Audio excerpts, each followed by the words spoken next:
जो साथी बैठे हुए हैं, मैं एक बार आपसे इनका परिचय कराना चाहता हूं। ये वो छात्र हैं जो इस पूरे आंदोलन में या तो इसके कोर डेलीगेशन के मेंबर हैं या स्वयं अनशन पर धरने पर बैठे रहे हैं गर्दनीबाग में, या जो लोग ये पिछले 3 दिन से जो सरकार से बातचीत करने का प्रयास शुरू किया है उसके सिग्नेटरी हैं।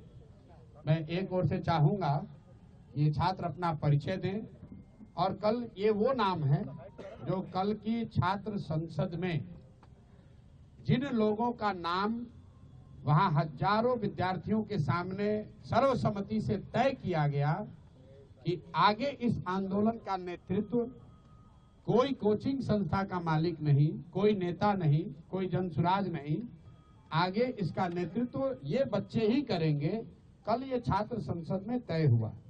तो सबसे पहले तो मैं अपने साथियों का जो छात्र संसद से चुनकर आए हैं और इस नेतृत्व को, इस आंदोलन को आगे नेतृत्व देंगे, मैं इनका धन्यवाद करता हूं। और मैं इनका परिचय कराऊं उससे पहले 2 मिनट में मैं कल की घटना के बारे में क्या हुआ और जितने तरह की उसमें बातें चल रही हैं, लोग बयानबाजी कर रहे हैं, उस पर मैं एक बार आपको स्पष्ट बताऊं। परसों ये प्रशासन को सूचित किया गया था कि छात्र, चूंकि गर्दनीबाग धरना स्थल पर जगह कम है, सब छात्र एक साथ बैठकर बात करना चाहते, इसके लिए गांधी मैदान में गांधी मूर्ति के पास सारे छात्र एक साथ बैठेंगे। वहीं पर छात्र संसद में ये तय किया जाएगा कि आगे का रास्ता क्या होगा। सरकार का जो पहला कहना है कि हमने परमिशन नहीं दिया, ये बिल्कुल सरासर गलत है। परमिशन का कोई सवाल ही नहीं है। गांधी मैदान सार्वजनिक जगह है, वहां लोग दौड़ने के लिए, बैठने के लिए, बातचीत करने के लिए जाते ही रहते हैं। अगर सरकार, इतने बड़े बड़े बंगलों में सरकार के मंत्री पदाधिकारी रह रहे हैं, ये बच्चे कहां जाएंगे बात करने? ये वहां कोई धरना प्रदर्शन नहीं कर रहे थे, आपस में बैठकर बातचीत करने के लिए। चूंकि संख्या बड़ी थी तो ये तय किया गया कि गांधी मैदान में गांधी मूर्ति के नीचे बैठकर सब लोग बात करेंगे। आपने खुद देखा, सारे छात्र वहां जमा हुए, कोई गलती किसी ने नहीं की, कोई हल्ला हंगामा नहीं हुआ, छात्रों ने आपस में बातचीत करी, कोई तोड़ फोड़ नहीं हुई, छात्रों ने अपने आगे का नेतृत्व का चयन किया। फिर वहां से हम लोगों ने तय किया कि सरकार को अपनी मांगों को देने के लिए हम लोग जाकर उनको ये ज्ञापन देंगे। चलने से पहले 2 निर्णय हुए सर्वसम्मति से। पहला निर्णय ये था कि हम लोग कोई भी ऐसी गतिविधि नहीं करेंगे जिसको सरकार इल्लीगल कह सके। तो हम लोग पैदल चलेंगे, कोई तोड़फोड़, कोई हल्ला हंगामा नहीं होगा। सरकार जहां भी हम लोग को रोकेगी, हम लोग वहीं पर बैठ जाएंगे। हम लोग गांधी मैदान से निकले हैं, 10,000 से ज्यादा छात्र वहां से मेरे साथ और बाकी अन्य साथियों के साथ निकले। जब हम लोग जेपी गोलंबर के आसपास पहुंचे हैं, जो मौर्या और बिस्कोमान के पास, वहां पर पुलिस प्रशासन ने हम लोग को रोका। सारे छात्र वहां शांति से बैठे हुए थे। ये मीडिया ने भी दिखाया, आप सब लोग वहां थे। उस दौरान हम लोगों ने वहां के प्रशासन से बातचीत शुरू की इस स्थिति को डिफ्यूज करने के लिए। पहला प्रस्ताव प्रशासन की ओर से ये आया कि आप छात्रों के डेलीगेशन से सरकार की ओर से बीपीएससी के सेक्रेटरी मिलने को तैयार है, जिसको वहां पर बैठे छात्रों ने सबने खारिज कर दिया। फिर आधे घंटे, करीब 15-20 मिनट के बाद यहाँ के मुख्य सचिव अमृतलाल मीना जी ने से बात होने के बाद उन्होंने कहा कि वो छात्रों के डेलीगेशन से मिलने के लिए तैयार है। इस बात की हम लोगों ने वहां घोषणा की। वहां से 2 बातें हुई।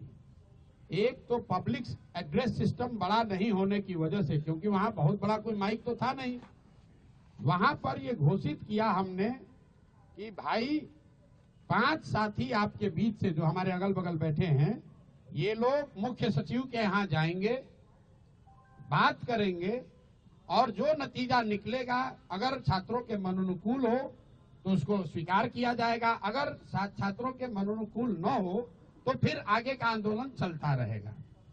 वहां से मैंने छात्रों से अपील की कि सारे लोग, आप लोग चलिए, जिसको घर जाना है घर जाइए, जिसको वापस गांधी मैदान चलना है गांधी मैदान चलिए। वहां से मैं निकला हूं और बिस्कोमान पर मैंने फिर मीडिया के कई साथियों को वहां पर ये सारी बातें मैंने बताई है। फिर बिस्कोमान से गांधी मैदान वापस जाकर हम 45 मिनट तक बैठे रहे हैं और मेरे साथ जिन लोगों को भी, जो छात्र भी हमारी बात सुन पाए थे, वो सब छात्र हमारे साथ वापस वहां गए। 10,000 से ज्यादा का जो क्राउड था उसमें आधे से ज्यादा लोग अब चले गए। 1,000-2,000 लोग वहां टिके रहे। उसमें अलग अलग मत के लोग थे। कुछ लोगों का ऐसा मानना था कि भैया हम लोग यहाँ आ गए हैं, अब हम लोग पीछे नहीं हटेंगे, हम लोग को यहीं बैठे रहना है। कुछ लोग हम लोग की ओर से प्रयास कर रहे थे समझाने का कि भाई अगर आपको बैठना भी है तो चल के गांधी मैदान पर फिर बैठा जाए। हमने वहां बैठकर बुलाने की कोशिश भी की। कुछ छात्र नेता आए, कुछ नहीं आए। उसी दौरान करीब करीब वहां मेरे सिट आउट खत्म होने के 45 मिनट के बाद मुझे ये सूचना मिली कि पुलिस ने वहां पहले वाटर कैनन का प्रयोग किया और फिर छात्रों पर बर्बरतापूर्ण लाठी चार्ज किया गया है। तो पहली बात मैं आपको क्लियर करना चाहता हूं कि प्रशांत किशोर वहां से नहीं हटे हैं। प्रशांत किशोर के हटने के बाद पुलिस ने लाठी चार्ज किया है और ये गलत है, सरासर गलत है। और किसी भी हालत में जिन लोगों ने भी ये गलती करी है उनको छोड़ा नहीं जाएगा। जब तक हम हैं, पूरी ताकत से जिन लोगों ने भी छात्रों पर लाठी चलाई है उनको छोड़ा नहीं जाएगा। आंदोलन नीचे अब होने वाला नहीं है, क्योंकि अगर वहां 1,000-1,500 छात्र रह भी गए थे, वहां ट्रैफिक नहीं रुका हुआ था, छात्र कोई उपद्रव नहीं कर रहा था, किसी सार्वजनिक संपत्ति का कोई नुकसान नहीं हुआ है। पुलिस चाहती तो उसको हल्के से अपने आप छात्र वापस जा रहे थे। पुलिस ने जिस बर्बरता से लाठी चार्ज किया है, मुझे ऐसा लग रहा है ये पटना में 2-4 पुलिस अफसर, इनको नया हीरोइज्म करने का आदत हो गया है। तो आपके माध्यम से मैं बता रहा हूं, आप लोगों ने सूचना दी है कि हम लोग पर एफआईआर हुआ है। आज हम लोग यहाँ के पुलिस पर एफआईआर भी करेंगे, पुलिस पर कोर्ट में भी जाएंगे, इनको ह्यूमन राइट्स में भी ले जाएंगे और जिन बच्चों को बर्बरतापूर्ण तरीके से मारा गया है, एक एक उसका हिसाब होगा। अगर लड़कों से नारेबाजी करने से लड़के उल्लंघन कर रहे हैं कानून का, तो आप लड़कों को दौड़ा दौड़ा कर मार रहे हैं, वो कानून का उल्लंघन नहीं है। कौन से कानून में लिखा हुआ है कि पुलिस ऐसे मार सकती है? कोई नहीं मार सकता है। और अभी एक मौका में फिर से सबके हित में, हम लोग लफंगई करने नहीं आए हैं। मैं चाहता हूं और छात्र ये चाहते हैं कि उनका रास्ता निकले। इसीलिए जो छात्र साथी हमारे बैठे हुए हैं, कल रात में 4 बजे तक सारे लोगों ने निर्णय लिया है कि हम लोग फिर से सरकार को ये अवसर दे रहे हैं। अभी प्रेस वार्ता के बाद यहीं से ये बच्चे जा रहे हैं मुख्य सचिव से मिलने, 5 मांगों को लेकर। पहली मांग, जो छात्रों की सबसे बड़ी मांग है, कि री एग्जामिनेशन कराया जाए। दूसरी मांग, जो अनियमितता बीपीएससी परीक्षा को कंडक्ट करने में हुई है, उसकी एक न्यायिक या उच्च स्तरीय जांच होनी चाहिए।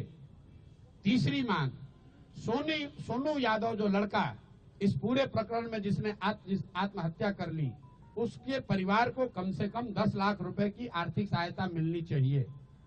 चौथी मांग, कि जिन लोगों पर, जिन बच्चों पर भी आपराधिक मुकदमे दर्ज किए गए हैं, कल लड़के जो अस्पताल में भर्ती हैं, सीटी स्कैन हो रहा है, उनका अल्ट्रासाउंड हो रहा है, उससे भी पुलिस वाले जाकर ओडी स्लिप पर साइन करवा रहे हैं ब्लैंक में, कि नामजद उनको करने के लिए। तो सारे बच्चों पर जो आपराधिक मुकदमे लगाए गए हैं उसको वापस लिए जाएं। और अंतिम और एक महत्वपूर्ण बात, जिन पदाधिकारियों ने पिछले 2 बार से लाठी चार्ज करने का ऑर्डर दिया है, जिन्होंने बच्चों पर बर्बरतापूर्ण लाठी चार्ज किया है, उन पर कार्रवाई हो। ये 5 मांग को लेकर ये साथी खुले मन से और अच्छे मन से सरकार के सबसे बड़े पदाधिकारी मुख्य सचिव से मिलने जा रहे हैं। ये लोग हम लोग की अपेक्षा है कि सरकार इस मामले को यहीं पर खत्म करेगी, बच्चों की बात को मानेगी और बच्चे जो चाहते हैं जहां तक संभव हो सके उनकी बात को माना जाए।